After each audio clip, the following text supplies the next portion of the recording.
Everything Legit, the Nimi Meta podcast. Hey guys, Everything Legit Season 3. We are back and we have another beautiful guest, Sandra Sahi. Hello everyone! Welcome to Everything Legit. Thank you so much for having me on this beautiful podcast. I love the name. Thank you. I just told you that behind the scenes, did. but I still need to repeat it. I really love the name of the podcast. I know, and I feel like we've spoken so much already. We'll probably have to repeat ourselves a lot True. during this episode. But I'm so happy to have you, and I'll tell you you. exactly why. Because, I mean, I only met you once. We True. were at an event Yeah. and in Abu Dhabi, and we were doing it was very quick, but I just loved your energy. Thank you so much. And it stuck with me. Thank and then you. following you on Instagram as well, you know, you Thank kind of feel you. involved in each other's lives. True. I just had to get you on the podcast, and I just wanted to know more about you. Okay. And your character and your story, because it's such I a love that. fascinating story as I love well. that, So yes. I asked all of my guests this. We also can Google you, you know, I can Google your name and it will say For singer, sure. songwriter and all this stuff. But I Yeah. would love to know from you how you would describe yourself, what you think you bring and what your role is really. Okay, amazing. So, first of all, my name is Sandra Sahi. I am 22 years old. I am originally from Iraq, born and raised in Belgium, in Brussels.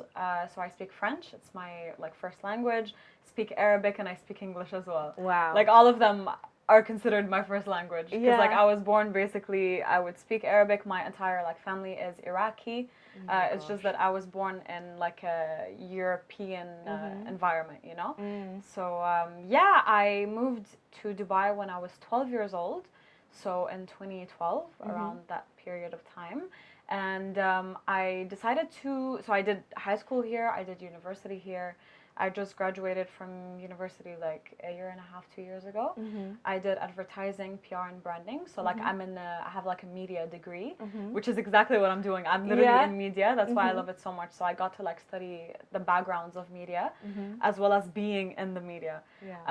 And also I love to sing, and I've always been passionate about singing since I was 6. Literally Disney movies, series, all of that since I was really young. Yeah.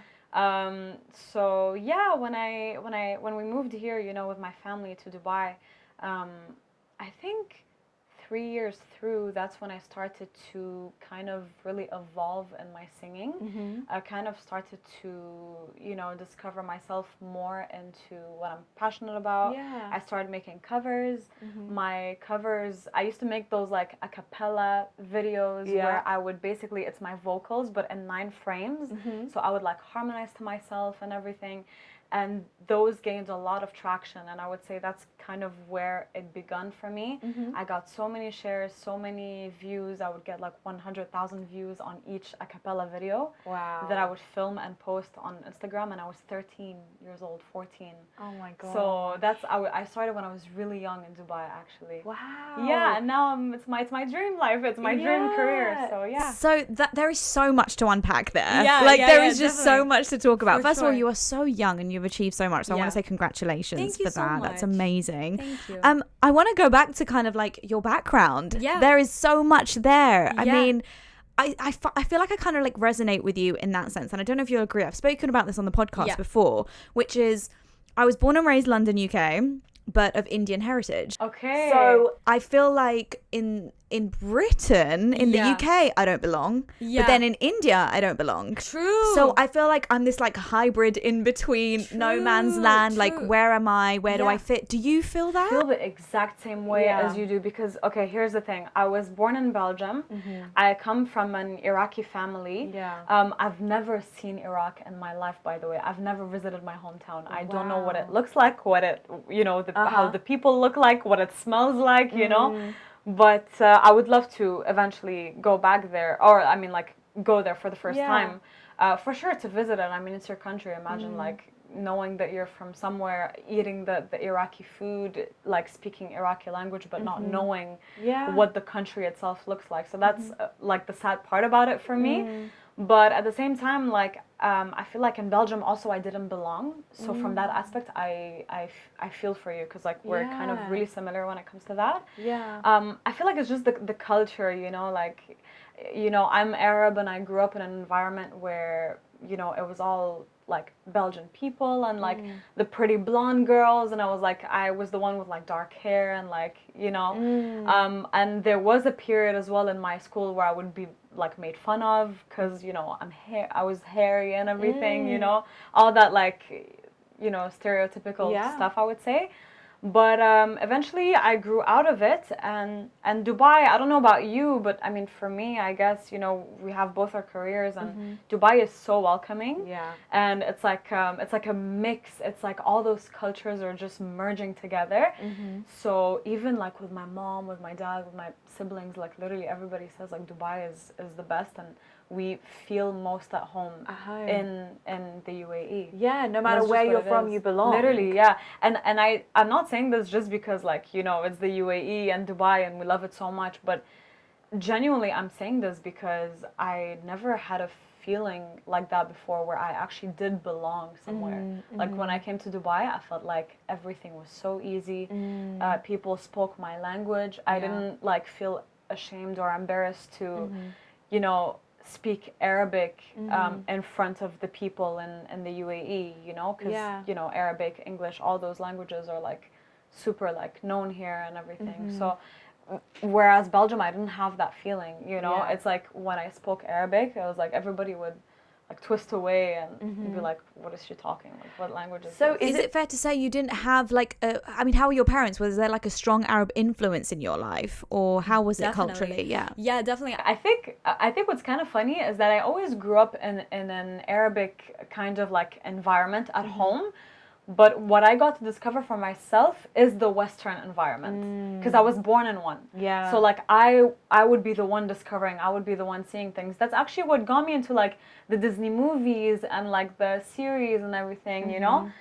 It was just purely myself who started to like indulge in that like world, like Western world and everything. So I would say my family brought the Arabic side, but then I brought myself the Western side of like living in Belgium.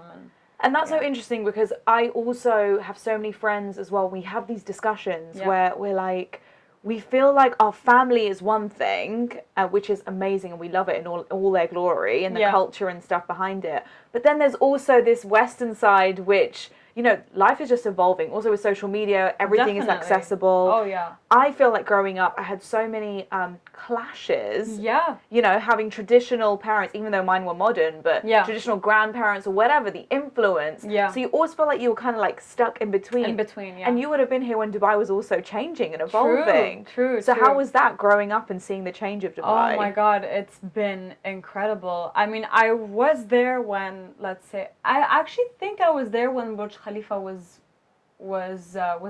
made. Wow. But also, like the amount of places that I got to see built like in front of me all those years is ridiculous. Like it's insane. Yeah. It's insane. I've been through so much like phases in Dubai, I would say. I feel like when Dubai grew, I grew with it, if I can say, and like vice versa, you know. It's like you grow with the environment, and then the environment also grows with you. So that was really interesting to see, for sure. And it's still changing every day. It's still changing every day. So literally, if you want to come to Dubai, like don't worry about when. Literally, there's always like new things to do. Yeah, you're so right. So, so 13, 14 years old Yeah. is when you kind of put yourself out there. That is incredibly brave. Yeah. So where did this confidence come from? Where did this reassurance come from to do that at that age? I think I don't know, I'm still kind of asking myself the same question, kind of. I would like to believe it's because I am someone who's very positive. I'm like I would describe myself as like a bubble of energy, and everybody who knows me in my circle, my friends, family, know that like Sandra is like always like smiling, like vibing, laughing, you know. So I feel like that kind of pushed me, that automatically gave me the push to be more like, to just be confident in general. I never really felt I know not everyone can relate to that though, but I never really felt like too shy, you know, because growing up as a kid and having a dream to be like a singer or an artist or like a, you know, like selling pop star, one day, I don't think that you know, when you want to grow up, you don't want to do anything about it. No, you will want to automatically put yourself out there and do something about it. Yeah. Especially if that thought has been in your brain since like 6 years old, you know? So when I was 12, 13, I just saw Dubai as the opportunity. It's like a brand new door that just opened for me. Yeah. So I was like, okay, I'm not gonna do the same thing or like holding myself back like the way I used to in Belgium. Yeah. I'm just gonna take that opportunity and like make music and like just release covers and literally just do what I've always dreamed of doing. Yeah, what I love about moving here is that you can reinvent yourself. You can be whoever you want to be. Exactly. And no one will know any different. Yeah, and I feel Like no one will believe it as well until they are in that stage, is like until they actually come and move here, and then they'll understand like, okay, yeah, I can, like, this is insane. I can do so many things. Well, I do love so that many you had so much confidence from such a young age, and to put yourself out there also opens you up to for sure people criticizing you. I mean, with social media comments on YouTube, whatever it may be. Yeah.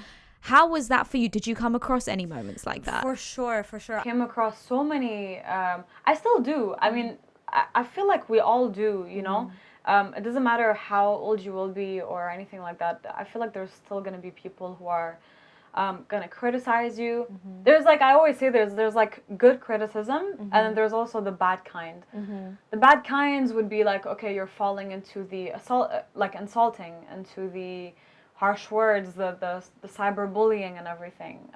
But then there's also good criticism, which is like for example, hey Sandra, like I don't think that suits you or that genre suits you. I think like you could do better and everything, but I love you. Still keep going. I get so many of those comments. I also got so many insults, so many, you know, bad criticism on my social media platforms. And I do believe that literally the best way, I know it's very hard for people to maybe see it the way I do, but you just have to really shake it off. Like, you don't have to let insults or, you know, people or like people's, you know, let's say, like, oh my God, I lost my words. Like, people's mentalities get to you, or like the people commenting negatively. Like, you don't have to let that get through you, you know, in a way. You have to always kind of remain like neutral about everything. Again, like by neutral, I mean, I'm shaking off the bad, like the really bad comments and negativity, and I'm taking in the good criticism, kind of. That's how I kind of find my balance. Well, that's like incredibly mentally strong of you to do that, because I'm glad. I mean, you're blessed with a good mentality, and I think it also matters the people around you, for sure, in your close circle. You know, they say like you are who you hang out with. Exactly. Right. Exactly. There was this thing I read the other day, which was you are the average of the 5 closest people to you. That's crazy. So if one of those 5 is like, you know, a negative energy or brings you down in any way, it brings down your average. That's wow. And that is such a good way to think about it. You know, you're the first person who tells me that, actually. I'm not going to lie. I've never heard that before. But it's so important. And I've learned that, obviously, the older you get and stuff. But I know I have a very young listeners here on Everything Legit. And, I mean, I'm sure they would love to hear from you.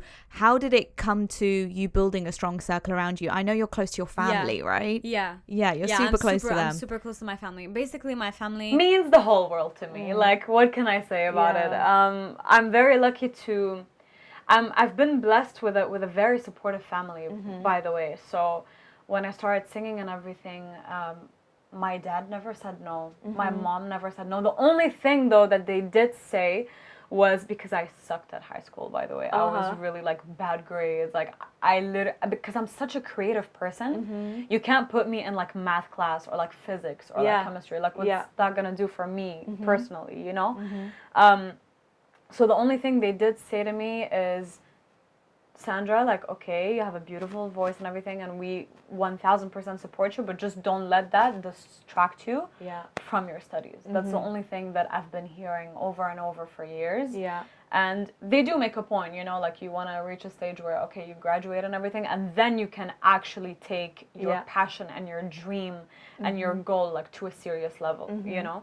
So yeah, I've been blessed with a very supportive family. My 2 siblings, we've opened up a production company as well in Dubai and everything. So it's called Sahi Media. So it takes on after our last name. And it's basically us, the trio. We have basically, gathered all that knowledge literally from my older brother, Muhannad, being the like master, like the head of production, like the technicalities, like like speak to him, cameras, lenses, he knows it all, and then the middle child, which is Loie, so my other sibling, which actually is a YouTuber as well, very successful guy, not just because he's my brother, but I genuinely love what he's doing. He's accumulated like millions of followers as well on social media, and he has a very creative eye for things as well. So he studied media advertising. He actually studied traditional advertising, so papers, billboards, all of that back in Belgium as well. So us three, when we combined all those powers, it's crazy. We came in with like this project. So again, I'm just reverting back to like having a supportive family is because we all love that field. We're all in the same field. Yeah. And I'm very blessed to like be a part of that, because I know not a lot of people, I get so many comments on social media, like still to that day, of young girls or young boys asking me like Sandra, how did you earn the support? Like how did you get the support from your parents? Because mine like are totally against what I want to do or my dream and everything, and you just have to accept the fact that this is a passion, and unless you do something about it, it's not going to go away. That's the only thing I have to say about it, is that I hope that the parents understand that. But it's like, if you have like the burning sensation inside of you of you want to try something, let them try that thing. Okay, like maybe you'll be surprised, maybe like they will succeed, and maybe not, and then when they don't, then you can move on to the next thing. Totally. For example, like my parents, they didn't for once, I think that I would be able to give shows and like have my own sets in the future and have a whole audience watching me. But I did make it possible, Yeah. But then also I'm saying, if it wasn't possible, then I would have moved on to the next thing, I could have said to myself, I tried. Yeah. And that's all that matters. You're so right. And even I relate to that so much. I feel like our stories like really align, because my parents as well, so supportive. I mean, we were also blessed and privileged. I know that that's amazing. Didn't have to worry about bills and stuff. Our parents will look after us whilst we're pursuing our dreams. Exactly. And I know a lot of people don't have that. But a lot of people who are, say, here in the UAE, that live away from their family, or anywhere in the world really, friends have really become like their family. True. Especially here in Dubai, I know that to be true. How has that been for you? Because I'll be honest, my friend group has changed so much growing up. As you age, you kind of weed out the bad stuff, very true, and the bad people. And it's weird because your mum always knows who the bad ones are. I don't know about you, but my mum was always like, I'm not sure about her, and it always ended up me. It's not my mom; it's my sibling. Oh yeah. Because I grew up super close to my siblings in general, and so Loie, the middle one, to this day, he's like, Sandra, pick your friends right. No, but to be honest, when it comes to friends, my circle changed, obviously, like, just like for yourself, you grow up, you evolve, and then you'll eventually, like, you'll know, okay, like, why have I been hanging out with this person? Like, what does that person bring to the table? Or what do I bring to the table for that person? You know what I mean? But then I feel like I grew up with the mentality, and I think that's a mentality of, like, that everybody has, especially as, like, a teenager, of, like, I want to have so many friends. Like, I want to be loved by everybody, I don't know if you've been through that when you were, like, much younger, but, I mean, I have. I'm speaking also, I think, on behalf of so many little girls or so many little boys that have that mentality and everything. And I actually never believed when somebody, like, when people would tell me, like, Sandra, believe me, you don't need more than, like, 2 friends in life. Like, they're just your, like, your go-to, your best friends, your ride or dies, you literally everyone else to the bin. Yeah, you don't kind need of, them. But then, I started to, like, really focus on that and everything. And I'm not saying, like, I started to, like, push away people. No, it's just, like, just instead of, like, putting effort into those people, I just stopped putting effort. It just naturally. And you'll see naturally when those friendships like degrade, you'll then come to a realization, oh, like it's, you know, it's not so bad. It's not like actually people that I needed or that I couldn't survive without. So now, like speaking about like my friend circle, I literally only have like four best friends. Like my ride or dies, and they don't even live in Dubai. Like, one lives in France, one lives in LA, one lives in Lebanon, and one lives in Qatar now. Wow. So like literally, you know, two of them I graduated with from high school. One of them I was in Italy with just a month ago, and then the one in Qatar is now on a mission to work for the World Cup, FIFA World Cup 2022. So that's really exciting. But yeah, those are literally like my, you know, my ultimate best friends. Yeah, and I want people to hear that because it's so funny how you said growing up it was kind of like a popularity contest, wasn't it? You know what it reminds me of? It reminds me of those American high school cliche movies of like the popular cheerleader and like you want everybody to like you, to be in your circle and everything. But no, it's not really like that. I feel like Totally. You know, it's so interesting that you say that as well about the cheerleader thing because now that you've got, I would say, followers and fans and people who absolutely adore what you do, has it changed friendships along the way? Because the reason I'm asking this is because I launched like a YouTube channel. This was like way back when I was like in London and I was young like you and I didn't know what I was doing, but I just knew I wanted to be a content creator. So I started putting stuff out there and I mean like getting like 5 views, right? Literally nothing. Like the beginning, like exactly. And the only people that were watching are my friends, and I say friends with air quotes if you're listening. But I say that because the only people that were hating were the people that I thought were friends. Wow. And people that were commenting. I was getting prank calls, like anonymous calls to my phone of like, oh, is this Nimi Mehta, the YouTuber? And you know, people like really going in on me. And that stopped me. I stopped making content. Wow. It got that bad. To you, But did you notice as you were getting more successful that people started behaving differently or changing? People that I know, it's not hating. I would say it's the opposite. It's the people I haven't heard back from years. They're coming back to me, or they're texting me, or I get like a random DM from them, you know? It's like, babe, I'm so proud of you. Like, I always knew you were going to make it. I always knew you were going to make it. And like, nah, like, I didn't see that back then. I mean, you were the same person who didn't really motivate me or encourage me, you know? But then there you are. But, you know, I mean, I feel like that's normal, though. It's like, you know, it all depends on what those people are seeing, you know, like the mentality that they have or like the way they perceive you. Maybe, I don't know, maybe you know, they want either, I would say they want something from you. That's why they're coming back. Either they genuinely regret that they hurt you back then and they actually see your potential. It can be for so many reasons, you know?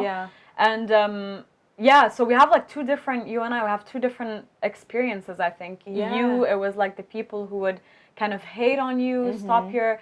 Me, it's more of the people that would come back to me that I haven't heard like about. So are you quite a trusting person that you would then allow them back into your life? Or? No. I don't think I allowed anyone. No, I actually never allowed anyone from the past to come back. No, because I'm really happy with the circle I have now. Like, why would I let more people in who missed out on like 10 years of me growing up, you know? Like, first of all, it takes so much time and energy and effort to like catch back on like all those years. To then explain to them what you are, what you do and everything. No, I feel like, you know, the best friends that I spoke to you about, the people that I hold on really close to my heart, are the people who saw me grow, like literally since I was 12 years old. Since basically I moved to Dubai. So it's very effortless with them. Like they see you when you were an ambitious girl all the way to a girl living her dream, you know? And that's the thing, like it's very supportive. So I really like to surround myself with those like friends only, and like for sure meet, you know, some more on the way, but I wouldn't say like I always ask myself this, by the way. I'm like, my best friends or like the close friends that I have are the people that I know will be invited to my wedding. You know? Like, if I don't see you as a person who'd be invited to my wedding, then like, are you really, really my close friend? You know what I mean? Are you really my best friend? It's so true. It's a funny way to, I don't know, it can come across as like stupid or like funny to some people, but like, that's it. That's how it is. The way I think about it, this is so morbid. The way I think about it is, who's going to show up to my funeral? To your funeral? Oh my god! Oh my god! I love it. We think the same, but yet in opposite ways. I love that. I'm an incredibly indecisive person. Just to give you a bit of an insight into who I am. I am so indecisive. You put things in front of me, I could never decide. So like, if I tell you like sushi or pizza, pasta, like, I'm the worst. What do you want to eat tonight? You don't know what to No go for. idea. But I kind of want to delve deeper into your mind as to what kind of person you are. I mean, you're young, but it seems like you really, really know what you want. Yeah, I do. I do know what I want. At least I thought I did know what I want. But now I am. So to give you, so I'm talking about my music career right now specifically. There's three ways for me, like, let's say 3 routes. One of them is like English music, so pop, R&B, literally basically pop English, like pop American, is what I started with since I was like 17. That was my first single released. It was a pop like English track, you know, and it was called Coconut. And then I followed on that path for like a while, released Infinity as well and everything. And then second route is the Arabic fusion with English route. And that worked really well. It was my single Ya Hayati. And then now I did French. I released 3 French tracks because I developed a sincere, like really big flame and passion for French music during lockdown in Dubai. So when we were all locked down, basically, I was like, I want to try making French music because I started listening to so many of my still current favorite French artists, and I realized, wow, I am in love with the language. I speak it, but I just never sung in it, so it's different. It's very I'm in love with the language. I'm in love with the riffs. I'm in love with the artists. So like, I want to do that. And speaking of which, I actually released my 3rd French single like not even 5 days ago. So those are the 3 routes. Now, speaking of about being indecisive and knowing what I want, right now I'm 22, and it happens that I just reached a phase in my life where I don't know which way to pursue, which language, which thing to pursue. So to everyone out there, to every artist literally being lost in the genres, the ways, the let's say the language that they want to sing in, I would say it's very normal. It's my first time facing it. It's my first time going through it and experiencing that, like, kind of not knowing what to do or what to go for. But what a great position to be in. Yeah. I mean, it's good and bad because I just don't know what's coming next. But it's good in the sense of like, I'm gonna surprise myself. And also it's good in the sense of I've tried all of those already. So like, I can proudly now say that I am a multilingual artist or like, you know, multicultural artist with like you know, let's say many cultures as a background. So that's like a benefit from me, I guess. But stay tuned. Who knows? Maybe, I don't know what language is going to be next. Maybe Spanish is next. Who knows? Maybe Italian is next. Well, you know, if anyone can do it, you can do it. That's for sure. This is so exciting, though. Do you ever have moments where you kind of like, oh my God, Sandra, like, look what you're doing. Look where you're at. I do. Sometimes I wake up in the morning and like I look at myself in the mirror. I'm like, damn, girl, you did this. Like it's just I don't know how to explain it. It just hits you at times, you know. It doesn't always hit you, but when it does, I would say it hits you hard. That like, okay, those are my achievements. Those are my accomplishments.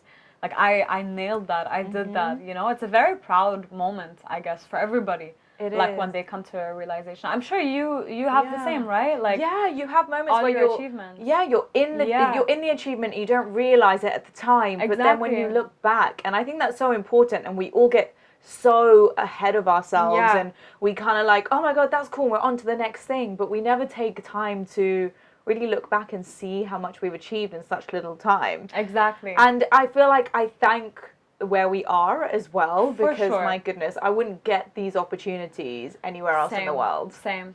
Going back to where we live, honestly, it's like, it's a door full of like, you know, like you open the door and it's like the opportunities are hitting your face, you know? Yeah. It's like boxes of opportunities. Honestly, it's crazy. I Yeah. have this my phone background used to be this quote, and it's my most favorite quote of all Yeah. time. It is, I used to pray for what I have now. Oh, I think about That's so that lovely. every time. That's And crazy. Are you like me, where even though I've gone and surpassed everything I thought I would ever achieve, Yeah. it's still never enough? of course. I feel like you get the drive, and when you get that drive, it's like you want more. Who wouldn't want more? Like if you're in what you love, if you really do what you love, and this goes like beyond even career. Like we're talking literally anything. Like just like you're sitting at a restaurant, like you have amazing food on your plate, you want to keep eating. Same thing goes like for, let's say, gym. If you go, you have like a nice workout routine, you feel amazing afterwards. Yeah. Like yeah, the beginning is painful, but then you just want to, it's becoming addictive, you know? You like, your body wants more, let's say. So same thing for singing. Like for me, for example, now I released my 6th single, and Wow. I want more. I want an album now. I'm ready Yeah. for a project. So you're always like kind of hungry for more. And that's the beauty of it. And literally like yourself, like I'm sure you can relate to me. You Yeah. always want more. You have your own podcast show, and like what could be next for you? I'm sure you want to Yeah. like do something. And, Yeah, sometimes you know? I feel like my ambition is the best thing about me, but then I Yeah. feel like my ambition is also sometimes the worst thing about me, worst because thing. it drives me crazy. Yeah, you go far, and you're thinking Yeah. and everything. Yeah. But you're so young. How old are you? You're 22? I'm 22. 20. It's Yeah. unbelievable to me, honestly, because I feel like you've got such a strong head on you. Thank you And so you much. really, and that also, that's a big nod to your parents and your family, Yeah. because that it really stems from that. But for you now, looking into the future, what are we thinking? How are we feeling? Are we excited? Where do you see yourself in 5 years? Yeah, I'm so excited for the upcoming years, honestly. I always told myself that, like, if, you know, like worst case scenario is I'm not going to pursue singing, I will live forever and say that I did this, that I spent a solid 5 years focusing on my passion since I was 17, like all the way to like now, and probably next year and everything. Yeah. And if it doesn't work out for me, then I don't know, I'll find something else. I'll be in media probably. Yeah. I love media so much. Yeah. I'm like, our field, what we do, I just love absolutely everything about it. And I'm just excited. 5 years from now, I'll be 27. I'll be 27 years old. Wow. I hope I got like somewhat my love life figured out as well, Yeah. you know, somewhat, you know, career wise, like stable, you know, just stable income. I mean, it's everybody's dream, everybody's Yeah. goal, right? To It like is. reach that stage where you're just like stable. It And is almost everything. And what's beautiful is you're actually living the dream for so many young people out there Yeah, right now. exactly. And so they would see you, they follow you, they would. I mean, what we were talking about off air, by the way, was Yeah. that you're back into vlogging Yes, as well. Yes, I'm back into So vlogging. you're a content creator Yeah. alongside singing and stuff like that, right? Yeah. So yeah. the vlogging process, that is so time consuming. It is. How has that been? It was It's been a roller coaster, and it still is a roller coaster, Yeah. because to be honest, you can never be consistent with vlogging. The people who do it, literally, I have so much respect for them. I don't know Yeah. how they do it. I've been following into my brother's footsteps for that. He's the one who actually started vlogging. He's the one who reached his very first milestones, and I was alongside of him. Like, I Yeah. was much younger when we came to Dubai and everything. So that's, you know, it's kind of a shout out to him for kind of getting me into that zone. Vlogging is a very good way of gaining confidence, by the way. You're talking to the camera. Not a lot of people can talk to the camera with very much confidence. If you watch my very first vlogs and compare them to now, you'll see so much difference. And I can also, you know, say proudly that, okay, yeah, like that girl, the same one who started vlogging, is now on a much higher level, talking wise, even, oh my god, look wise, like I just like my brows were like stuck to each other, like the first vlog, literally. Let's not even talk about my hair, but no, just on so many aspects.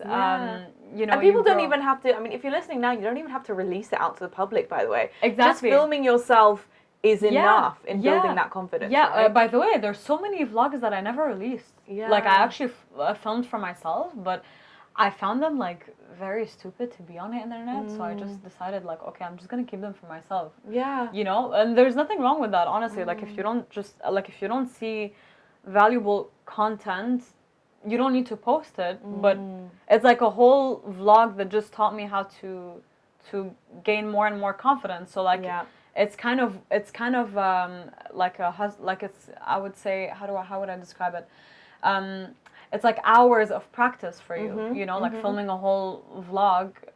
Just it's like train yourself, sport. train your You know, practice makes perfect. Makes perfect, exactly. So you have to keep at it. That's kind of so for now, I just got back to vlogging as well in Arabic. I'm gonna try to do, you know, gonna try to bring my dedication back on. I'm gonna try to do one vlog a week, selecting the best day out of my week. I'm gonna put it out there. For example, the one that's releasing, I think it's releasing right now, actually, in 5 minutes. Fun. It's gonna be online. I scheduled it.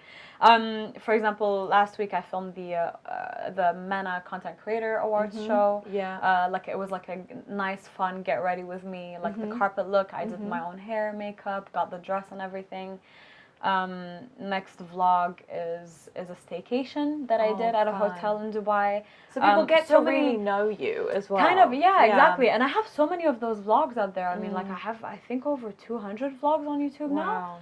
From events to birthday parties to even down moments to really messed up stories on trips as well, like, oh my god, getting locked out of your hotel door, having to catch a flight like in 2 hours and everything's in there, like your passport, like just so many stories like that. I have them all on my YouTube channel. Wow. And just like my brother, he actually started vlogging for one purpose, which was I always remember him saying this, for my kids later on to see my life, to see how I've lived my life, you know. And I'm honestly, like, I'm thinking about the same thing, like, me too, like, we've accumulated so many vlogs combined, and I feel like our kids, when they'll grow up, they'll get to see, like, their parents on YouTube, oh look, and everything, like, and it will be there forever. Mommy, that's you, and everything. So it will be there forever, and it's just nice memories to look back on. Even one time I forgot where I put back my wallet. I think when I came back home, I rewatched my vlog and I literally found my wallet, because, like, everything's being filmed, you know. So, like, you literally, if you forget something, just roll the footage back on, and, like, you'll see where you left. You just need an actual reality TV show exactly. now. That's all. So people listening right now that are inspired by you, maybe this is the first time they've heard from you, maybe they've heard it from you before, but anything that, I mean, that you feel like you have learned on your journey so far that could help anyone, in no matter what industry or life the background they come from. Yeah. Okay, I'm gonna say this for the first time in my life. I've never concluded actually like a podcast or interview with that specific thing, but I feel like the phase that I'm in right now allows me to say that. I would just say to whoever is chasing after their dreams, or just is conflicted, or they don't know what they're doing or where they're going to, which is completely fine. It's okay to try different things in life, and like to take different directions in life. We have, you know, we've been growing up in potentially environments that tell us you need to do that right away. Like, you graduate, you need to be that. Yeah. Like, you know, there's no turning back. There's no, you love this, then go do that, you know? Or, like, kind of jumping straight from point A to Z.